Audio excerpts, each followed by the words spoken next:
Eu sou a Sheila Mann, eu sou o meu instituto chama Peace on the Table. Eu sou nascida no Líbano e eu queria agradecer vocês que toda vez que vocês trazem uma palestra dessa, vocês acrescentam mais um ingrediente àquilo que a gente já viu nos jornais. Isso é muito, muito bom.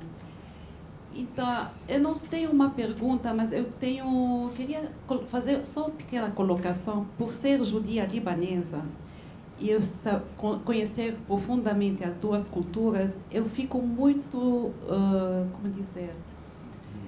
incomodada quando se coloca os valores ocidentais confrontados ao Oriente, né? A cultura islâmica e árabe, não, vamos dizer, a cultura árabe é uma cultura milenar que trouxe muitas contribuições para o mundo. E na época do florescimento dessa cultura, o Ocidente era considerado o bárbaro e os civilizados eram os árabes. Então, tudo bem, temos, como o presidente falou, temos um núcleo de direitos humanos que temos que preservar, mas, ao mesmo tempo, temos que prestar atenção para não condenar o que é árabe e ter essa discriminação com tudo que é árabe, o que vem do Oriente. E também acho que a gente esquece um pouco para a gente conseguir o que nós conseguimos hoje, nós tivemos também que decapitar reis na França, em outros lugares do Ocidente, e tivemos anos de luta para conseguir o que nós conseguimos hoje. Não dá para esperar que de uma hora para outra, de uma primavera árabe que o tempo é pequenininho, de repente tudo vai mudar de uma hora para outra. É um processo longo, da mesma forma que o Ocidente foi caminhando para chegar ao que é hoje. Era isso. Obrigada. Eu vou esperar. Esperem para todo mundo poder falar. Aqui depois passa para a tumultuosa ala esquerda do plenário.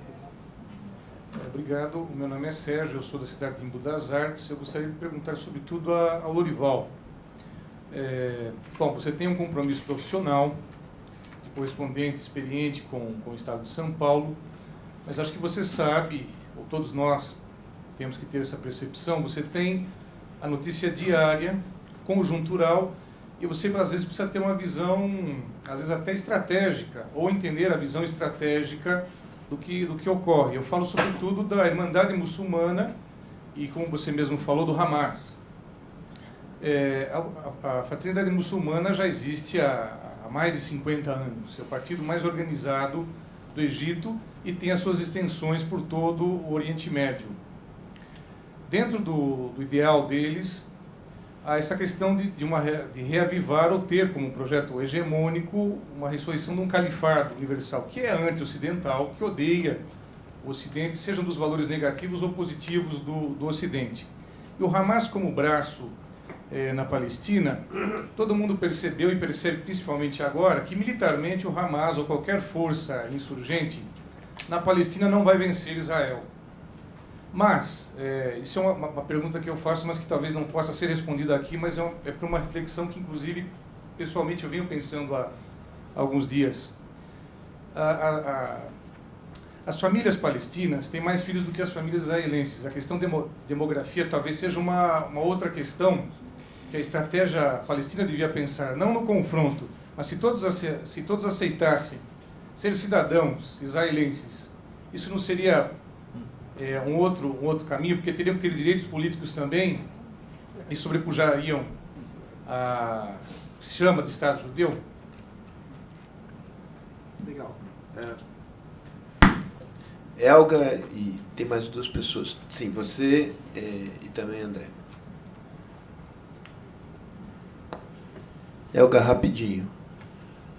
É só uma observação. Eu trabalhei na ONU e no secretariado da ONU em Nova York e, obviamente, com bastante contato, tinha muito amigo muçulmano, até um chefe do Bangladesh muçulmano, de rezar 5 vezes por dia, etc, etc. E eu acho que a gente não devia... Um pouco eu senti uma coisa caricata quando você fala assim, eles todos, eles todos. Há nuances, há muito muçulmano tolerante. Pode ser que a minha amostra lá era dos intelectuais que chegaram até a ONU e tal, vem um longo caminho e tal.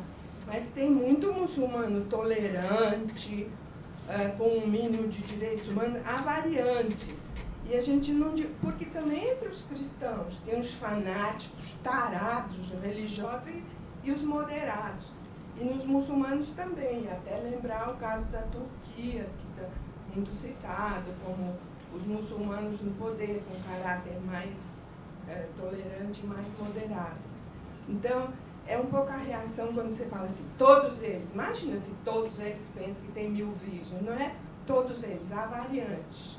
Há muçulmanos e muçulmanos. Legal. Então, que depois a Andréa fecha. E aí volta e a gente encerra. Olá, bom dia, eu sou o Charles, eu sou jornalista e doutorando em política na USP e eu estudo a Primavera Árabe. Eu gostaria de fazer 2 perguntas. A primeira para o Lorival e para o André, se eles veem paralelo entre o que aconteceu nos países islâmicos do norte da África com as manifestações ao redor do mundo dos indignados, do 15M e do Occupy Wall Street. Que paralelo vocês fazem entre esses movimentos? E para o moderador, ainda sobre a questão de valores ocidentais e orientais, só rebater a provocação que você tinha feito, né, sobre que a gente não deve deixar de lado alguns valores que são básicos da cultura ocidental. O que eu ia perguntar é o quanto o ideal que a gente tem de Oriente não é moldado pelo Ocidente, né? Porque é muito fácil a gente dizer, a gente não pode cair num relativismo, mas se você pega um autor como o Eduardo Said, ele mostra como essa visão que a gente tem do Oriente foi moldada no século XIX e foi utilizada para subjugar povos da África e da Ásia. Então, assim, por que a gente tem que impor que precisa ser uma democracia laica nos modos ocidentais? Obrigado.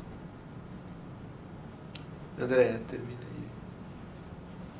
aí. Eu sou psicanalista, eu agradeço muito a vocês ao ouvi-los, né? E eu fiquei pensando no seguinte, o Humberto Eco, desde da campanha do Bush no Iraque, vem publicando que nós podemos ver o que acontece no contexto da violência da guerra, pode ser um dos motivos que vai fazer a guerra perder o sentido. O Eco tem defendido que a guerra, da maneira como acontece assim, vai perder o sentido. E eu fiquei pensando se vocês veem talvez o trabalho de vocês como um caminho para que não aconteça mais ou para que aconteça menos, né? Será que existe essa possibilidade? E também fiquei pensando nesse debate do presidente com o Sérgio, que se entre a tolerância e o problema do anything goes, se não é justamente pelo jornalismo, pela publicação do que acontece mais humano, que a gente possa traçar o diálogo, abrir o caminho sem ser por imposição. E a outra curiosidade que eu tenho dessa tatuagem do André no braço. Refugee? Só isso. Do lado em árabe. Tanawal Khadarat. O que quer dizer? Diversidade cultural. Ah, bom. Falar em árabe não resolve. Muito bem, legal. Bom, comentários... Deixa eu comentar. Claro que eu deixo você comentar, imagina. Posso? Bom, tem um monte de coisa aqui. Primeiro, a coisa da religião. O senhor falou do jihad, que é o Corão, é assim, é assado. Quero lembrar assim, que o Corão, a Bíblia e o Torá têm a mesma origem. Né? Eles não têm a mesma origem. Se eu perguntar para um muçulmano, para um judeu, para um cristão, Adão e Eva, começou tudo lá. Né? Então, hoje existem comunidades cristãs que não deixam a mulher trabalhar, né? Por exemplo, em Israel, uma menina ortodoxa cuspiram em uma menininha que estava indo para a escola. Então, isso não é uma questão de muçulmano ou não muçulmano, né? É muito mais que isso. Não é só religioso. Bom, mas uma coisa que me interessa muito, quando eu perguntei se então o capitalismo venceu, a minha pergunta vem assim, que nós falamos de civilização. Você estava falando, por exemplo, eles eram os bárbaros, os árabes eram os evoluídos. Como se civilizado fosse uma moeda única que só uma pessoa pode ter. Que enquanto aquela estiver carregando a coisa de eu sou civilizado, todo o resto que não tem aquela moeda, né, não é. Então, assim, enquanto que, por exemplo, isso pode ser várias moedas, né? Civilização são várias moedas, só que do jeito que a gente entende civilização, parece que assim, essa é a moeda única que agora estou com ela, não, agora é o árabe, agora é o capitalismo, agora é o comunismo. E no final, o que acaba acontecendo é uma briga para ver quem é que está com a moeda, né? E isso é que entra daí a questão do que a gente estava falando, dos valores comuns, né? Que devem ser preservados para que a gente possa distribuir moedas, falar assim, olha, você tem a tua e tudo bem. Mas essa mudança, eu acredito que ela tenha que ser feita, né, de dentro para fora, nunca de fora para dentro, porque de fora para dentro é sempre imposição, né? Eu achei que o senhor estava impondo e eu achei que você se sentiu imposta, né? E, por exemplo, como eu disse, eu vivi 17 anos na Noruega e a Noruega recebe muitos refugiados de países muçulmanos, né? E aí tem sempre aquela discussão da direita que diz que os muçulmanos não são civilizados, e a esquerda que diz a gente não sabe quanto monstruosos eles são, mas temos eles sob controle. E aí nos debates, que a Noruega tem muito debate na televisão, eles sempre convidam muçulmanos que vão lá provar que o Islã é perfeito, né? Se eles querem falar, o Islã é perfeito, e o Islã não é perfeito, como nada é perfeito. Então eu acho assim que as próprias sociedades hoje islâmicas ou cristãs ou quaisquer que sejam, elas têm que aprender a dialogar por elas próprias e dizer assim, olha, realmente nós temos esse problema, né? Nós temos isso, estou de acordo. Eu acho que vai ficar muito mais interessante no momento em que todo mundo, né, aceitar os defeitos que eles têm do que ficar impondo as qualidades, porque as qualidades são óbvias, né? Os defeitos é que a gente coloca por debaixo do pano, né? E então essa coisa que eu acho que, por exemplo, você perguntou se tem alguma relação, né, com as revoluções, eu acho que tem. Eu acho que é um momento que o mundo vive, né? É um momento que o mundo vive. A América Latina e a África ainda não chegaram, talvez, nesse momento, por motivos talvez culturais, por motivos talvez econômicos, enfim. Mas com certeza tem a ver. Eu acho que daqui a pouco mais e mais gente vai falar assim, e agora? Quem sou eu com o que está acontecendo? Com o que eu posso ter e não tenho, ou com o que eu tenho e não sei usar? Né? Não serve na minha própria cultura, digamos assim. Então é isso. Legal. Bom, respondendo à primeira pergunta sobre os árabes aceitarem a cidadania israelense em um país só, né? Não tem jeito, porque o estabelecimento do Estado de Israel foi muito traumático, assim, pessoalmente, para os palestinos, né? Eu conheço palestinos assim que guardam escrituras das casas, né, em Haifa, né, em Jerusalém, em cidades de Israel, né, e que eram das avós, né, assim, alguns dos mais velhos passaram a infância nessas casas e tal, e hoje essas casas foram tomadas por israelenses, e que usam até a mobília, às vezes, até os talheres de prata, né. É um sapo grande demais, não dá para engolir, certo? Assim, então, o que eles conseguem se conformar, olhando para os filhos, para o futuro, para os netos. Eu não sou aqui nenhum porta-voz deles, estou falando, eu já fui acho que mais de 10 vezes para lá, então estou falando, fazendo uma síntese dos sentimentos que já me foram expressos muitas vezes. Simplesmente assim, eles aceitam a possibilidade de olhar para o futuro de maneira a ter um país deles, né? E que seja viável economicamente, né? Porque existe o problema da viabilidade econômica. Se você olha para os mapas dos possíveis acordos, aos quais nem sequer se chegou, né? Assim, mas como possibilidade de Israel aceitar, já a fragmentação geográfica da Cisjordânia e a sua separação física em relação à faixa de Gaza são grandes complicadores econômicos para a possibilidade, a viabilidade de um Estado palestino. Então, isso é o que eles conseguem esperar, assim. Mas, na verdade, assim, nas últimas vezes que eu fui, assim, realmente a desesperança, principalmente na faixa de Gaza, foi uma coisa venenosa, realmente. Assim. Já na Cisjordânia existe um certo boom, uma certa alegria, principalmente em Ramallah, parece um pouco agora uma cidade europeia, assim, com cafés, cheios de cafés, de restaurantes, mas na zona rural da Cisjordânia e em cidades menores da Cisjordânia, como Jenin, lugares menores, realmente essa asfixia, sabe, essa dificuldade de trânsito, você não consegue, para ir uma coisa que seria 15 minutos, leva 3 horas por causa dos checkpoints e tal.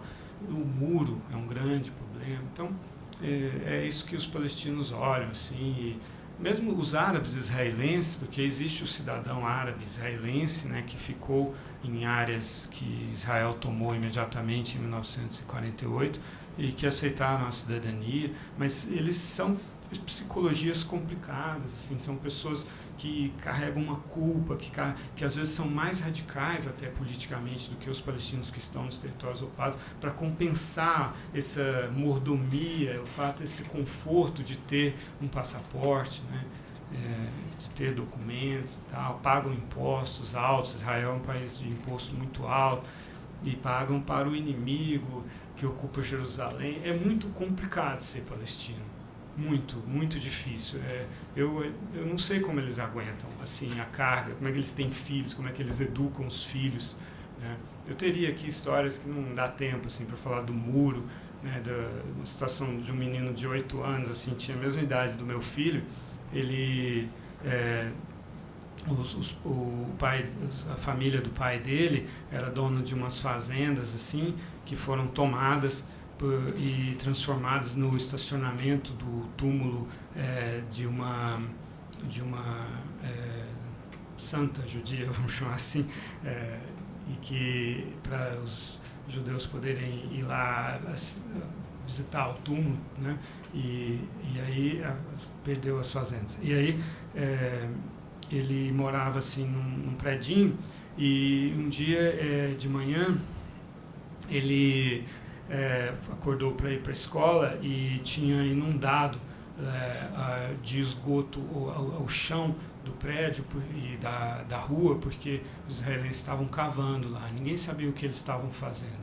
Aí ele foi para a escola e voltou chorando, porque as crianças hostilizaram ele, porque ele estava com os pés fedendo e molhados e sujos, assim, de pisar no esgoto. E aí, quando ele voltou, ele olhou assim e viu uma sombra que não existia antes. Era a sombra do muro, porque em uma manhã, em poucas horas, eles levantavam aquele muro de 9 metros, com placas pré-moldadas. E aí ele olhou assim e subiu para o quarto dele, e chorando assim. A mãe dele veio falar com ele e falou: por que você está chorando? Aí ele falou assim: a gente também está morto, que nem a gente está morto e foi enterrado, porque a percepção do menino de 8 anos e um muro de 9 metros é essa: eu fui enterrado vivo, né? Assim como a mulher lá desse cemitério. Mas nem era a minha ideia ficar falando tanta coisa assim.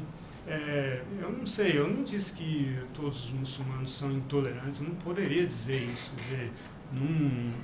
Realmente, está vendo como viver é muito perigoso, né? Assim, por isso que eu não gosto muito de falar em público, assim, porque muitas vezes podem sair daqui pessoas dizendo que eu falei coisas que eu não falei. Eu nunca disse que os muçulmanos não são tolerantes. A tolerância é um valor central do Islã, né? E o que eu acredito é que os muçulmanos acreditam na vida eterna, porque isso faz parte do conceito de ser muçulmano, acreditar na vida eterna. Talvez na passagem tenha tido alguma brincadeira com as virgens. Eu não sei, eu nunca perguntei para todos os muçulmanos se eles acreditam nessa coisa das virgens. Talvez seja uma coisa caricata para muitos muçulmanos. Mas ser muçulmano é acreditar na vida eterna. Se fala, eu sou muçulmano, não acredito na vida eterna. Católico também. E cristão também, eu acho que de maneira geral, né? Então era só isso que eu estava dizendo. Quando eu falei todos eles, eu estava dizendo Não é um dogma, que... a imortalidade da alma não é um dogma no judaísmo. Não é? Eu estava dizendo que todos eles acreditam que, ao morrer, eles acreditam no martírio, no shahadá. Isso faz parte de ser muçulmano. E, aliás, o martírio é também um conceito cristão, né? Eu não cobri Occupy Wall Street, eu sou repórter, eu só posso falar das coisas que eu cubro. Mas eu posso dizer a respeito da Primavera Árabe, acrescentar que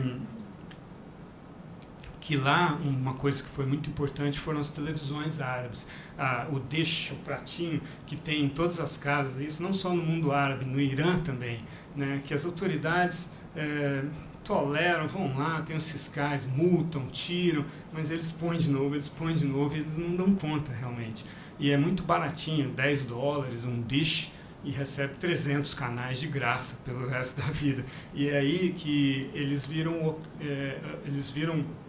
manifestações e as mentiras das TVs estatais, locais, já não pegam mais, porque eles veem a realidade. Então, por exemplo, durante a Guerra Civil na Líbia, teve uma manifestação em Londres que era por causa do corte, do aumento das anuidades das universidades, né, e de cortes de bolsas, diminuição das verbas para os estudantes universitários. E aí na TV estatal líbia falaram que aquilo era uma manifestação contra a guerra na Líbia, contra a ação da OTAN e em apoio ao Gaddafi, ou algo assim. Mas todas as TVs, Al Arabiya, Al Jazeera e um monte de outras, infinidade de TVs árabes mostraram que não era isso. Então essas mentiras das TVs estatais já não são mais tão importantes, e eu acho que foi isso que galvanizou a possibilidade dessa revolução nesta geração, que é um dado diferente. A geração anterior só tinha as TVs estatais, os jornais estatais e tal. Eu acho que as redes, Facebook, essas coisas, Twitter, serviram para a mobilização. Vamos nos encontrar tal dia, tal hora, em tal mesquita. Mas não é a ideologização, acho que a doutrinação, ver que existe liberdade lá fora, que existe uma vida melhor em outros países, veio através dos canais árabes. Bom, existem dois tipos de guerra, né? A guerra entre países, que eu já cobri também, e a guerra dentro de um país, que na verdade é uma guerra civil, o que a gente chama de Thawra, revolução, né? E eu demorei para adotar essa palavra, né? Eu trabalho no jornal Estado de São Paulo, assim, tem um monte de regras para seguir e tal, mas a partir de um dado momento eu passei a usar essa palavra, né? Revolução, assim, quando realmente eu acho que, né, você falou de maio de 68, quer dizer, há um momento em que você percebe que é o povo que está indo ali, né? É o povo, então acho que isso chama revolução. E aí, quando é entre países, eu acho que a gente tem um pouco mais esse sentimento pacifista, assim, né? Eu sou kantiano, eu acredito na paz perpétua, quer dizer, é o que aconteceu na União Europeia. Eu acho que no final vai haver uma confederação de países e não vai mais haver guerras. Agora, isso aqui que nós estamos falando é um outro tipo de guerra, né? É uma revolução. E eu não lamento que ela aconteça. Eu não peço que ela não tenha mais. Isso é muito pessoal, lógico. Mas, assim, eu não sei, eu chamo isso de ira santa, entende? Eu vejo ali uma coisa heróica, uma coisa justa. Então, eu não sou contra a guerra, né? Harb, né? Guerra. Não sou contra a guerra nesses lugares, sou a favor. É horrível falar isso, né? Mais uma coisa que eu falei que vai ser distorcida por essa. Tudo bem, se apoia também. É difícil passar por isso sem sentir compaixão, ou sem se compadecer, sem se sentir parte, às vezes, sabe? Por exemplo, você falou dos barbudos lá, né? Eu fiquei com eles e não sou muçulmano, sou barbudo, mas Você é viking. Né? Mas e fiquei com eles e mesmo não dividindo a ideia religiosa deles, quando algum morria eu me sentia mal e queria realmente que eu falei assim, é injusto. Quando eu vi gente entrando, é que eu não posso mostrar mais um filme, né? Não posso. Mas que quando gente arriscando a vida deles para ir lá e resgatar crianças que estavam sequestrados por soldados de Gaddafi há 2 meses, né? Eu falei, eu suporto isso e vou junto. E agora, o que eu acho que nos salva são as regras do jornalismo. Quer dizer, a reportagem tem regras e a gente segue essas regras. Então, Eles são ocidentais. Cartesianos, né? A gente segue regras que nos mantêm equilibrados, assim, nos mantém dentro disso, mas os sentimentos às vezes acontecem. Mesmo com relação à Síria, mesmo com relação à Síria, você tem esse sentimento? Tem. Porque na Síria tem muita influência externa também, é muito mais sectário, não é tão claro contra quem se... Não, você viu o vídeo que eu passei no final? Você viu aquelas pessoas? São pessoas comuns. Influência externa sempre tem, nenhum lugar é isolado do resto do mundo, mas são os sírios, eles não estão morrendo por influência externa, as pessoas não arriscam a sua vida por uma influência externa da CIA ou sei lá o que. Assim, isso me irrita realmente quando começam a falar isso, porque você viu aquela velhinha cujo filho foi morto, você viu a casa dela, isso não tem nada a ver com geopolítica. Não tem. Assim, essas pessoas, elas morrem lá e se atiram à morte. Se for... Pera um pouquinho. O regime também. A Síria contra a Síria, a sensação que eu tenho Olha, é maior do que na Líbia, no Egito, foi muito claro contra o regime. É mais complexo, entendi o seu ponto. É mais complexo. Lorival, o Zé Gregório, rapidinho, porque o Lorival tem que sair meio-dia. Como eu sou homem de direitos humanos, eu não quero sair daqui com a impressão um pouco distorcida. Então, eu sei que você não é um guerreiro, né? Que a sua compreensão da guerra é mais compreensão do que apreço. Mas, de qualquer maneira, eu queria saber o seguinte: tem alguma influência lá? Pessoas assim como Barenboim, que quer, através da música, juntar palestinos e judeus, etc, etc. Quer dizer, pessoas assim, como se eu fosse de lá, eu sei que eu e o Fernando Henrique... Eu já fui muitas vezes. Sim, mas nós nos alinharíamos nessa linha de procurar um entendimento, do ponto de vista de que, pelo menos para a nossa geração, a sangueira a gente só justifica nos hospitais para salvar pessoas, entendeu? Quer dizer, tem aqueles que querem achar um caminho desse tipo do Barenboim. Tem alguma influência ou não? Olha, eu pediria uma resposta muito breve, porque essa pergunta que o Zé Gregório faz, digamos, é matéria para um outro seminário, né? Eu acho que ele abre... Como a gente está em cima da hora, eu pedia que fosse super conciso. Super rápido.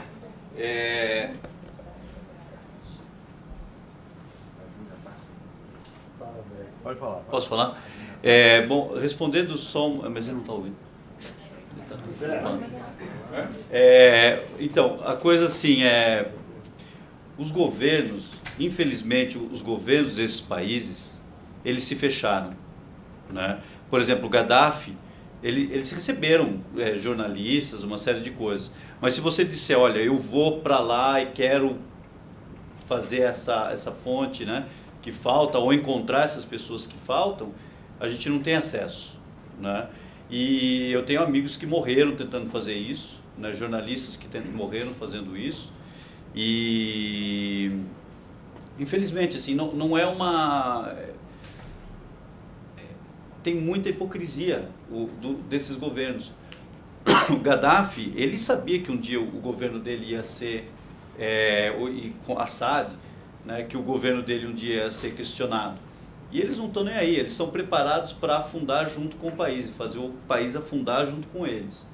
Então, infelizmente, assim, quando o Lorival diz que essa revolução tem que acontecer, e eu concordo com isso, suporto isso, é que realmente, se eles não se revoltarem, né, o país vai afundar ainda mais do que se eles se revoltarem, eu acho. Eles vão afundar passivamente. A pergunta dele foi mais a Palestina e Israel. Entre mais Palestina e Israel. Palestina e Israel, sim, tem. Eu sou elder do Mandela. Eu estive lá mais de uma vez e conversei com vários setores e ela sabe também, vocês sabem também. Lá existe muita gente que faz ponte. Há movimentos concretos que juntam árabes com israelenses. Eu vi movimentos lá na própria área rural, juntos, e empresários. Em Ramallah tem investimento israelense. Enfim, não é a mesma coisa do que a situação descrita aqui sobre Líbia, Síria. É muito diferente. É diferente. André? Bom, posso... por favor. Porque acho que a resposta a isso e a posição do Brasil, vou ler um trecho de uma matéria minha aqui, que foi depois que a OTAN entrou em cena na Líbia, né? E aí eu descrevo a situação. O comboio que se dirigia para Benghazi, quando foi destruído pelos caça-bombardeiros franceses na noite de sábado, estende-se por uma faixa de 30 quilômetros na saída oeste da capital rebelde, Benghazi, né? O repórter contou 25 tanques, 24 caminhões, 14 caminhonetes, 3 jipes Toyota Land Cruiser, 15 carros comuns e 3 ônibus para transporte de tropas. 3 dos caminhões tinham montado nas suas carrocerias baterias de 40 foguetes Grad. Outro estava carregado de foguetes. 3 transportavam tanques e 2 combustível. Os bengazes visitam agora esse cemitério de veículos militares, alguns ainda com os pneus fumegantes, e têm a impressão vívida do que os esperava naquela noite. Seriam trucidados. Veja o presente que Gaddafi trazia para Benghazi, brinca Najib Shekei, um engenheiro eletricista de 30 anos. Sua sensação é a de que foram salvos pelo presidente francês Nicolas Sarkozy. Quando ficam sabendo que o repórter é brasileiro, muitos líbios balançam a cabeça em sinal de desaprovação e perguntam por que o Brasil se absteve na votação do Conselho de Segurança da ONU, que autorizou a intervenção militar para conter os ataques de Muammar Gaddafi contra sua própria população. Os líbios são fanáticos por futebol e por isso nutrem ou nutriam muito apreço pelo Brasil. Agora tentam entender por que esse apreço, na sua interpretação, não é retribuído. O governo brasileiro apoia Gaddafi, constata amargamente Shekei. Deve ser por causa de dinheiro. Talvez vocês tenham medo de que seus investimentos aqui sejam prejudicados, não sei. Mohamed Sharif, de 50 anos, ressalva. Mas há uma diferença entre o governo e o povo. O governo brasileiro é mau, mas o povo é bom. Quer dizer, essa abstenção foi uma coisa incrível para eles. Assim, Benghazi ia ser destruída, ia ser outra Sarajevo, 30 quilômetros de comboio. Então você vai responder, né, com a florzinha, né? Qual é? Isso é impossível, não existe. Vamos mandar a seleção brasileira lá para jogar futebol e fazer mediar a paz. Bom, olha, eu acho que a gente teve aqui uma manhã sensacional, sensacional, que realmente vocês nos colocaram aqui uma perspectiva do micro, das relações interpessoais, dos fatos, das imagens, que dão uma compreensão viva, mais interessante, do que grandes construções abstratas e tal. Então acho que marcamos um golaço aqui hoje. Eu aproveito isso aqui só para fazer uma coisa, porque digamos, fizeram uma pergunta para mim, eu não resisto. Com relação à questão dos valores ocidentais, menos, quer dizer, essa ideia de, digamos, que toda vez que você fala dos valores ocidentais, vem com você dizendo, você é a favor do Bush, você é a favor da ocupação israelense, não é nada disso. Eu estou falando de valores universais que historicamente se desenvolveram no Ocidente. Remove toda assim, a espuma ideológica e faz perguntas simples. Quer dizer, você acha... qual é a importância que você atribui à tua liberdade de casar ou não casar com quem você quiser, ter relações igualitárias com as mulheres, escolher a sua preferência sexual? Casar não, o resto